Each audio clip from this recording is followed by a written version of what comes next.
I just finished Vice Principals. Okay. And I feel like Foot, Fist, Way, Eastbound and Down, and Vice Principals, it is a bit of a trilogy in some ways of this kind of person. You seem to like to play and write men who fail more than they succeed, who wrap their ego around their fragile emotional state. Like, what ultimately do you think is the storytelling draw to that kind of ego for you? You know, it's a mixed thing. It's like, I think one, we just kind of find people wired that way very kind of funny. And I feel like I would see a lot of that stuff in the South. I would see martial arts instructors or Boy Scout leaders or whatever, like, have this inflated sense of ego. And I think that a lot of it has to just do with, like, just old ideas of masculinity, you know, and like how we move into this new age where it's like that stuff is looked at as like, you know, that stuff should be left in another decade. And it's funny to see people who are still holding on to it, who still really think that just because you're a man, you're entitled to certain things and that you should be looked at a certain way,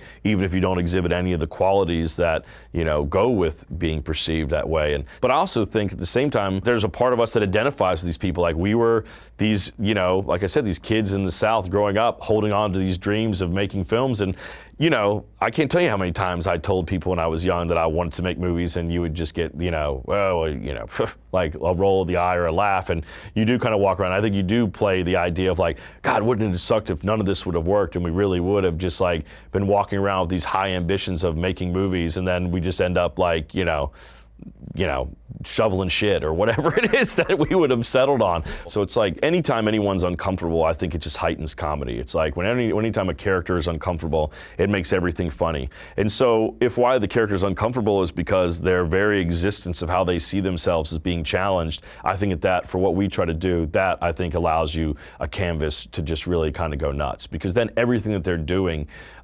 is crazy and as fucked up as it is, you understand why it is that they're doing this. They're not just psychopaths. They're like weird, you know, that they're having an emotional crisis inside that's so epic that they find that acting in this certain way is somehow justifiable. And Joe and I just really love when the rug is pulled out from people, when people think that life is going one way and then suddenly it comes, you know, something else happens. And, right. And so I think having people that are vulnerable and fragile in those situations, yeah, I think it's just something that tickles us. It always makes us laugh.